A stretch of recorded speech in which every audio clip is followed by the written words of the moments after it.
계속해서 하나님 말씀 한편된 사이 보겠습니다. 주님과 한편된 사도 요한. 챕터 2인데 주님이 이제 시작. 예수님의 제자로 부르심을 받은 요한. 제자로 부르심을 받았어요. 사도가 아니라 제자예요. 그 다음에는 사도로 부르심을 받는 겁니다. 그래서 그 제자로 예수님이 이제 제자로 부르심을 받는 데 있어서 아까 얘기했듯이 금방 된 게 아니다.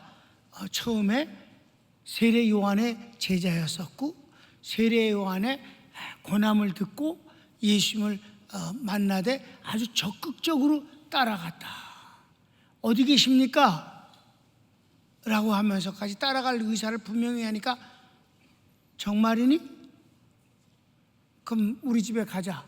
그래서 같이 가고 거기서 말씀을 전해 듣고 주님이 보통 분이 아니고 정말 세상 죄를 지고 하는 하나님의 어린 양이라고 하는 먼저 스승인 세례 요한의 말씀대로 이분이 그리스도다라고 생각을 하고 형제들을 데리고 또 주님을 가서 만났다.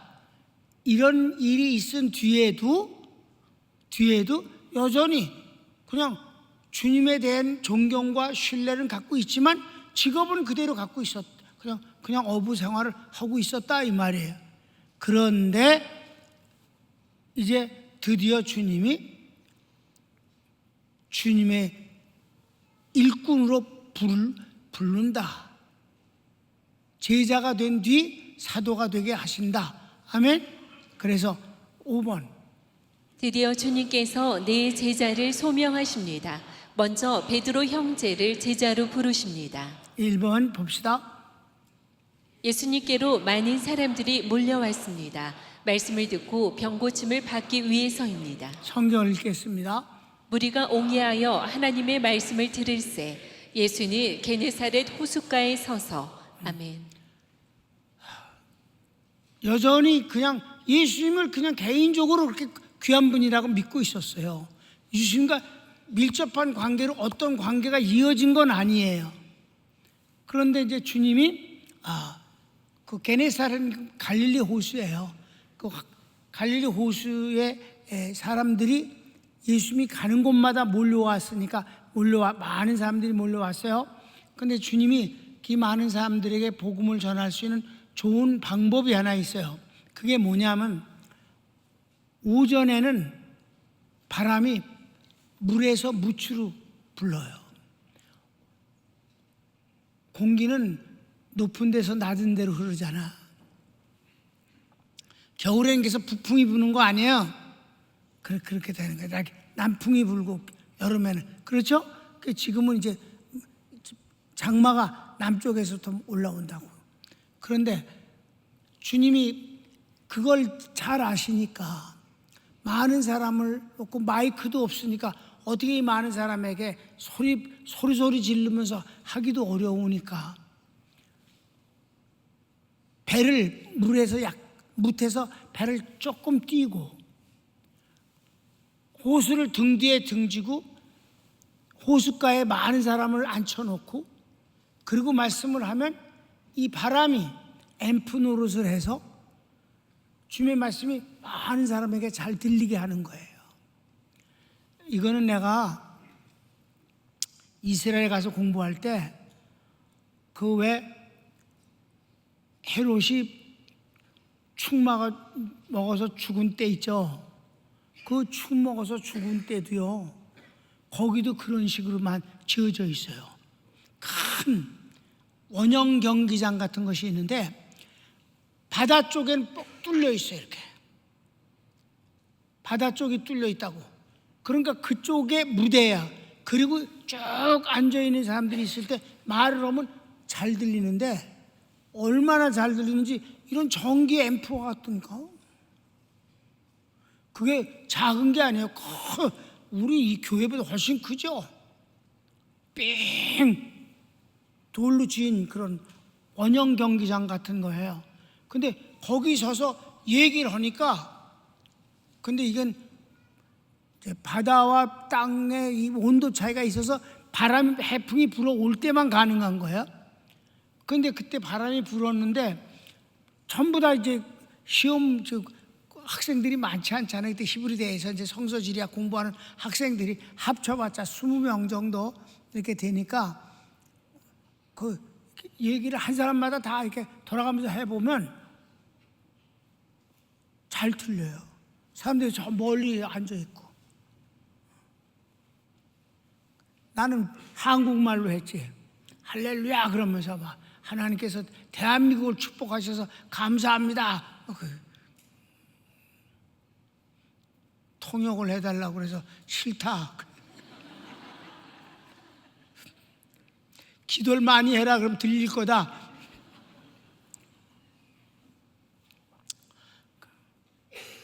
재미있었어요. 하여튼 그렇게 잘 들린다니까. 그런데 그렇게 하기 위해서는 주님은 배가 없잖아.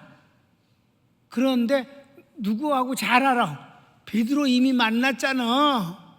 그러니까 베드로한테 배 좀 빌려줘. 그러니까 베드로가 거절하겠습니까? 아 물론 쓰십시오. 그랬더니 베드로의 배를 타시고 이렇게 좀 물에 밑에서 좀 떨어진 곳에 닷을 내려놓고 주님 그 배에 앉으셔서 묻을 향해서 말씀을 시작한단 말이에요. 잘 들렸다 이 말이에요. 설교가 끝났어요. 그 주님은 무트로 나오셨어요. 베드로는 그때 뭐 하고 있었냐? 밤새 고기를 잡으려고 그물을 내렸지만 한 마리도 못 잡았다고 그랬어요. 그렇지만 그물을 내렸다 올렸다 그러면 벨개에 다 걸려 올려잖아. 낙엽부터 시작해서 뭐 별거 나무까지 뭐 쓸데없는 게 많이 걸리니까 제일 힘든 게 뭔 줄 알아요? 고기 잡는 건 힘이 안 드는데 그물을 정리하는 게 제일 힘들대요. 어부들은. 그래서 우리나라에 어부가 많잖아요. 어부들은 절대 그물을 정리 안 하고 돈 주고 여자들이 그 일을 해. 지금도 여자들이 그 그물을 정리하는 일을 돈 받고 합니다. 그러니까 그게 힘든 일이지. 귀찮고. 베드로는 그 그물을 정리하고 있었어요. 괜히 고기도 못 잡았는데 그물을 정리하는 게 얼마나 마음이 그렇겠어요. 안 할 수는 없잖아. 다음에 또 할래니까 마음이 안 좋지. 근데 그물을 정리하고 있는데 주님이 다가오셔서 고기 좀 잡았냐? 그러니까 밤새 그물을 내렸는데 어쩐지 지난밤엔 하나도 잡지 못했습니다.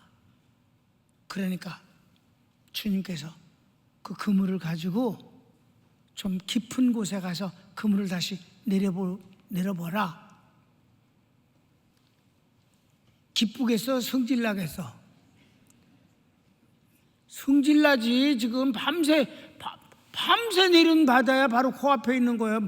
갈릴리 바다가 무슨 어마어마한 큰 바다도 아니고 사실은 민물이고 호수입니다. 근데 호수가 워낙 크니까 유대인들은 그걸 바다라고 불렀을 뿐이지 실제 바다 그러면 소금물이라야 되잖아. 밀물이란 말이야. 근데 막 그렇게 이 갈릴리 바다가 낮에는 소리가 안 나는데 밤이나 새벽 같은 땐 넓은 쪽에서도 이쪽에서 소리를 지르면 저쪽 건너편이 소리가 들릴 정도의 거리예요. 그래도 직선거리로 해도 몇 킬로 되지. 아주 멀어. 여기서 어느 정도 갈까? 저기 서울대병원인데 그 공원 있잖아. 보라매 공원 정도까지 가야 이렇게 커. 어휴 그렇게 커요? 커. 그러니까 바다라고 그랬지. 갈릴리 바다라고. 소리를 지르면 무슨 소리인지는 몰라도 사람이 소리를 지른다는 건 들려요.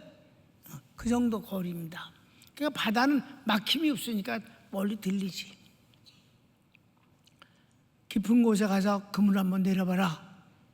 베드로가 예수님을 안 만났었으면 미쳤니? 그럴 거야 분명히. 에? 내가 밤새 했는데 갔다가 내리라고? 지금 그 그물 이거 정리하는데 아주 그냥 지쳐서 지금 얼마나 힘드는데 근데 그걸 갖다 또 내리라고? 그럼 또 그물 정리해야 되는데? 그런데 안 그랬어요. 왜? 주님을 만났기 때문에. 아멘. 주님을 만나서 다 했었잖아. 그런 관계가 있었잖아. 신뢰의 관계가 있었어요. 그러니까 베드로가 뭐래?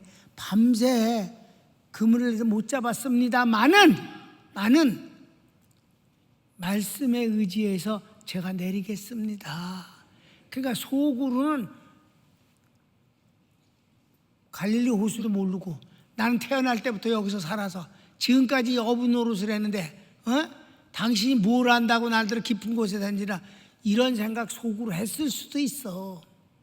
그런데 주님이 그렇게 하라고 그러니까 진짜 대접을 해드려야 된다는 생각 때문에도 있고 그랬습니다마는 못 잡았습니다마는 말씀을 그렇게 하시니 내가 내리겠습니다. 이렇게 했다 이 말이에요. 그리고 가서 그물을 내렸더니 웬걸 어마어마하게 잡혀갖고 그물을 땡길 수가 없는 거예요. 그러니까 다른 배를 보고 와갖고 그물 좀 같이 땡겨달라. 이래갖고 베드로의 배에다 고기를 잡는데 가라앉게 돼 있으니까 다른 배에 또 그걸 나머지를 실어줬다 이 말이에요. 그리고 돌아오게 되는 것입니다. 그러니까 얼마나 놀랐겠어 베드로가. 사랑하는 여러분, 하나님은 여러분이 처음 나와서 주님 앞에 예배를 드리면 그리고 등록을 하면 하나님 무언가를 꼭 선물을 주셔요. 베드로에겐 고기를 많이 잡게 해주셨어. 아셨습니까? 무언가를 주신다고 꼭. 그래서 처음 새신자한테 내가 그렇게 무언가를 선물을 주실 터인데 그거 모르고 지나가지 말고 이게 하나님이 내게 주신 선물이 아닌가라고 깨달은 게 중요하다. 그게 어떤 면인지 아무도 몰라요. 그런데 금방 주신 것도 있고 좀 시간이 가면서 주신 것도 있고 무언가를 주시는 건 틀림없다. 아멘. 왜? 사람도 반가우면 차례도 한 잔 대접하는데 하나님이 안 그러시겠냐고. 믿으시면 아멘. 반드시 그러시는 거야. 처음에 소개받아서 좋은 관계를 우리 같이 합시다 이렇게 했으면 식사라도 한번 하고 차례도 한번 하는 것이고 좀 그런 거지. 그냥 맹맹하게 지낼 수는 없는 거 아니야. 하나님이 그런 분 아니시지. 반드시 선물을 주신다. 그러니까 고기 이렇게 많이 잡게 해주셨잖아요. 그랬더니 베드로가 돌아왔어요. 돌아와갖고 베드로가 할렐루야! 하나님 주님 감사합니다. 이렇게 고기를 무지하게 많이 잡게 해주시다니 주님 감사합니다. 내일도 한 번 더 오세요. 이러질 않았어. 그냥 무릎을 꿇고 절을 했어 주님 앞에. 그리고 뭐라 그랬어요? 주여 저를 떠나소서. 저는 당신 같은 분을 감당할 수가 없습니다. 당신 너무 위대하시고 그래서 내가 가까이서 뭘 이렇게 같이 뭘 한다는 관계가 저는 도저히 그게 감당할 수가 없습니다. 이렇게 고백을 했어요. 그럴 때 주님이 일어나라. 있잖아. 이제부터 네가 고기 잡는 어부가 아니야. 사람의 영혼을 낚는 그런 사람이 될 것이다. 그러니 나를 따르라. 그랬더니 따랐다 이 말이에요. 이렇게 로봇처럼 그렇게 간 게 아니라니까. 이제 이해되셨습니까? 내가 옛날에 거기 마태복음 4장을 읽을 때마다 꼭 이러는 거. 베드로가 요한도 이러고 따라가는 거. 그게 아니라 이런 관계가 아주 깊이 쌓여진 사이에서 이루어진 일이었다. 그 뒤에나 따랐다. 아멘. 그러니까 하나님이 우리에게 무리한 요구를 하신 적이 없다. 하나님은 우리가 행할 만한 일을 하도록 요구하시는 것이고 그것을 인해서 넘어지거나 감당하지 못할 일을 시킨 적이 없다. 시작. 예수께서 바람을 이용하여 말씀을 전하시기 위해 베드로의 배를 빌려 타시고 말씀을 전하십니다. 베드로는 그물을 정리하고 있었습니다. 말씀을 마치신 예수께서 베드로에게 고기를 잡았느냐고 물으시고 베드로는 밤새 그물을 내렸으나 잡지 못했다고 답하니 깊은 곳에 나가 그물을 내리라고 하십니다. 베드로가 말씀에 의지하여 그물을 내리리라 하고 순종하니 많은 고기가 잡혔습니다.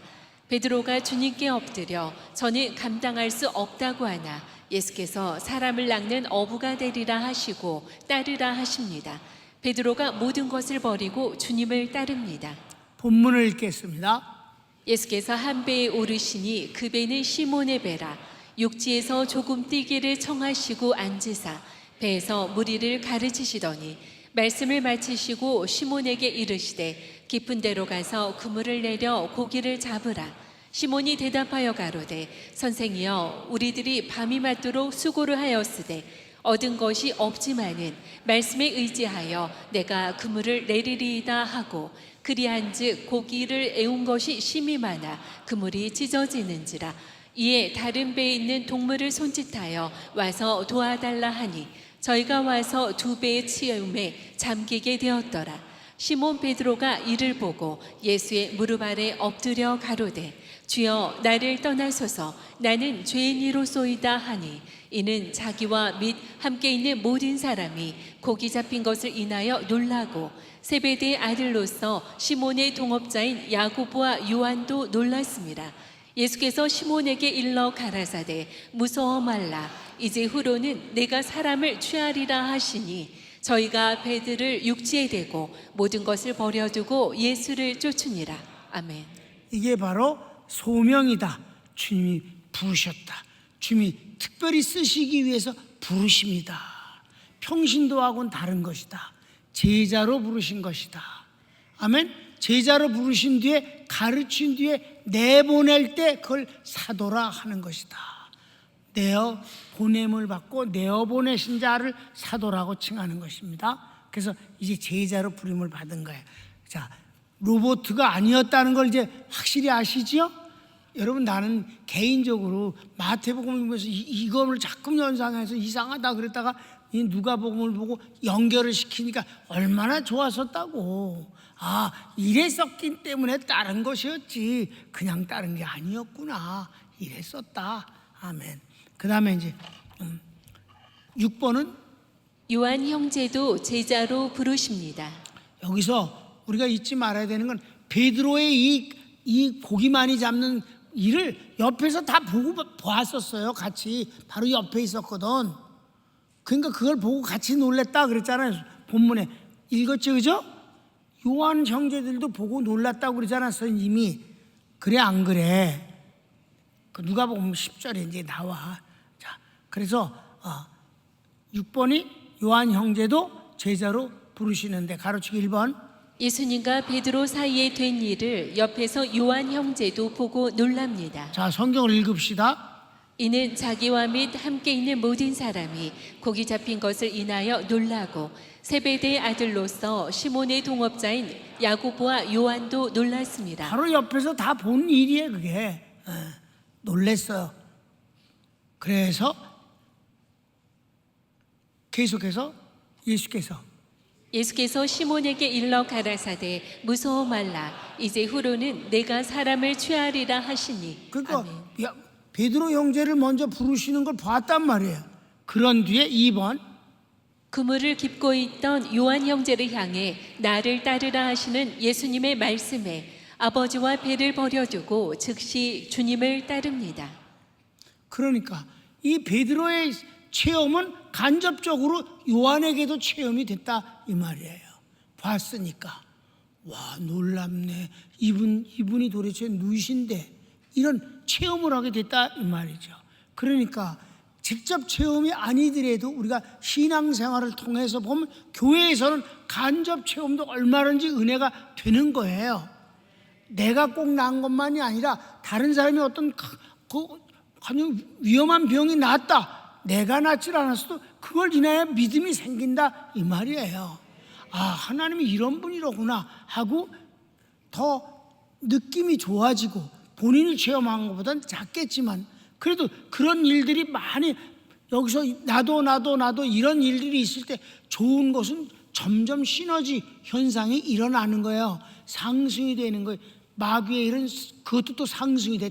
이게 나쁜 것도 상승작용이 일어나는 거고 좋은 것도 상승작용이 일어나는 거지. 그렇습니까? 그래서 나쁜 놈들끼리 모이면 점점 더 나쁜 짓을 하게 돼 있어. 좋은 것은 더 좋게 되는 거고. 그러니까 베드로의 그 체험이 요한에게는 체험이 안 됐지만 자기 체험과 똑같이 느껴졌다 이 말이에요. 왜? 같이 갔었잖아. 예수님에게 4명이 주님을 만난 사람들 아니냐 이 말이에요. 그러니까 여기선 주님이 사도 요한에겐 특별한 체험이 없이도 다 보고 놀랬기 때문에 너희도 와라. 아멘. 그리고 따라갔다 이 말이지. 그렇습니까? 자, 성경을 읽읍시다. 조금 더 가시다가 세베대 아들 야고보와 그 형제 요한을 보시니 저희도 배에 있어 그물을 깁는데 곧 부르시니 그 아비 세베대를 사꾼들과 함께 배에 버려두고 예수를 따라가니라. 아멘. 여기서 단어가 재밌어요. 다 같이 버려두고. 버렸다 이 말이에요. 끊었다는 거예요. 더 이상 어부 아니라는 거예요. 주님을 그냥 따라가는 거, 뭔지는 모르지만 하여튼 따라가는 거예요. 주님을. 그걸 끝인 거예요. 버려두고, 둘 다 버려두고 그게 이제 주님의 종이 되어지는 소명에 응하는 자세 옷이다. 버려두는 거다. 하나님과의 관계가 있잖아요. 어떤 구구단처럼 공식적인 건 아니에요. 중요한 건 주님과 자꾸만 체험을 하는 게 중요한 거다. 어떤 식으로든지 주님과는 자주 보는 게 중요하다. 나는 사랑하는 사람은 말이에요. 사랑하는 사람은 계속 관심을 갖고 확인을 하면서 살게 돼 있어요. 그렇습니까? 그래서 3번 이렇게 베드로 형제와 요한 형제 4사람이 예수님의 첫 제자가 됩니다. 첫 제자가 되어지는데 비하인드 스토리가 아주 대단했다 이 말이에요. 그런 일들이 그렇게 많았었구나. 그래서 제자가 되어졌구나. 아멘. 로보트가 아니라는 거예요. 그래서 결론을 봅시다. 살아가면서 수많은 만남이 계속됩니다. 좋은 만남은 남은 삶의 축복이 됩니다. 내 제자가 주님을 만난 것이 얼마나 큰 기적임을 기독교 역사는 증거합니다. 주님을 안 만났으면 베드로고 사도 요한이고 뭐 그냥 어부노로 더다가 죽은 모든 사람하고 그 갈릴리 주변에 사는 사람하고 똑같지 않았겠어? 별거 아니었겠지?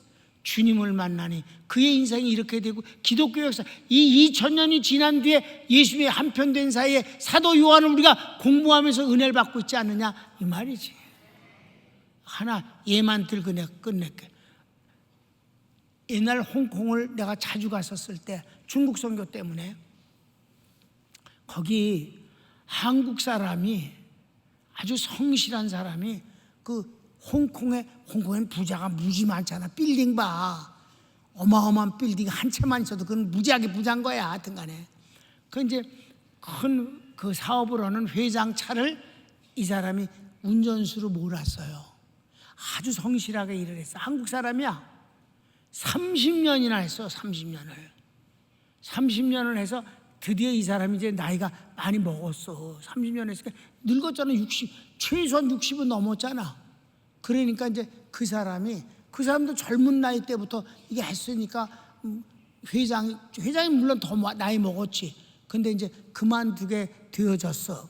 그랬더니 이 사람이 한국 돈으로 3억을 이걸 이렇게 줬어. 3억을 줬더니 괜찮다고 그랬어. 괜찮다고. 그러니까 웃기잖아. 3억 주면 아유 감사합니다 막 그러면서 이제 받아야지. 30년이나 했으니까 3억을 준 거예요. 한국 돈으로. 그 사람이 그렇게 한국 돈 계산으로 3억을 주고 30년이니까 1억씩 생각해서 3억 야 4천만 원씩 해서 3억이니까 뭐 그렇게 많이 준 것도 아닌데 그래도 3억이면 크다 이 말이야. 그러니까 괜찮다고 그랬어. 사양을 해 이게. 그래서 왜 그러냐니까 저 30억 벌어 30억을 갖고 있습니다, 재산이. 그러니까 갑자기 의심의 눈길로 쳐다보면서 아니 내가 너한테 봉급 준 게 얼마인데 30억을 어떻게 모았냐? 그럼 못 모으는 거다 도저히. 안 쓰고 모아도 그게 되겠냐? 그랬더니 이 사람이 이렇게 말했어요. 제가 운전을 하면서 회장님이 뒤에서 주식 그런 얘기를 하면서 어떤 주식을 사고 그럴 땐 제가 그걸 다 기억하고 있다. 그 주석을 저도 조금 샀습니다. 또 어디에 뭐를 이렇게 땅을 사고 그럴 때 그 소식을 듣고 저도 거기 조금 제가 살 수 있는 만큼을 샀습니다. 그러다가 보니까 30억을 벌었습니다. 그러니까 그 사람이 너무 기뻐하면서 칭찬하면서, 물론 3억을 주었지. 근데 자기가 사양할 만큼 회장님 덕분에 제가 30억을 벌었습니다. 그러니까 도둑질했나? 그랬는데 그게 아니라 뒤에서 전화하는 소리를 듣고 그걸 얼른 기억을 하고 있다가 그걸 사고 또 사고 곁에 같이 그걸 사니까 돈을 벌게 되더라는 거지. 여러분, 세상 돈도 괜찮은 사람하고 같이 가면 손해가 안 되는 거야.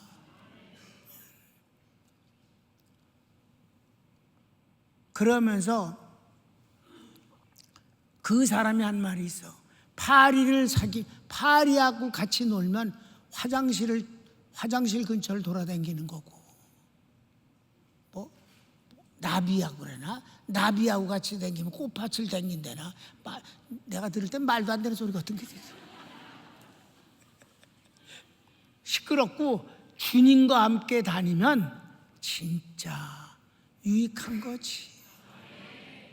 이 베드로 형제와 요한의 형제가 무슨 시험 봐서 합격해서 주님 제자가 됐어? 하나님의 부르심에 응한 것뿐이지. 적극적으로 응했다. 그게 이렇게 우리가 2000년이 지난 뒤에 주인과 한편된사의 주인공이라는 인물을 연구하면서 공부하고 배우지 않는가? 참 요한이 복이 있지 않는가? 이렇게 공부하는 이유는 뭐라 그랬어요? 내가 왜 그렇게 공부한다 그랬어? 나도 한편된사의 주인공이 되고 싶어서. 나도 사도 요한 같은 주님의 편되고 싶어서. 여러분, 주님과 함께 합시다. 배웠지? 예수 믿는 사람 마귀 편이 되기를 원하는 사람 하나도 없어. 네? 다 주님 편 되기를 원해. 근데 주님 편하고 누가 경쟁을 할까? 내 편하고 주님 편일 때 서슴지 않고 내 편이 되고자 하는 것이 많다. 내게 아무 상관이 없을 땐 주님 편이야. 근데 이익이 주님과 내가 갈려. 그럴 땐 대부분이 내 편이 되려고 하기 때문에 그게 어려운 거다. 아멘. 오늘 뭐라고 기도 한번 할까? 주님, 내 편이 되지 않고 주님 편 되게 해주세요. 그게 바로 내 편 되는 최고의 비결입니다. 내가 내 편 돼갖고 내가 나를 어떻게 축복자를 만들겠습니까? 주님이 나를 축복자를 만드실 수 있습니다. 주님 편 되기를 원합니다. 손 모으고 다 같이 주여 한번 기도합시다. 주여, 오 사랑하는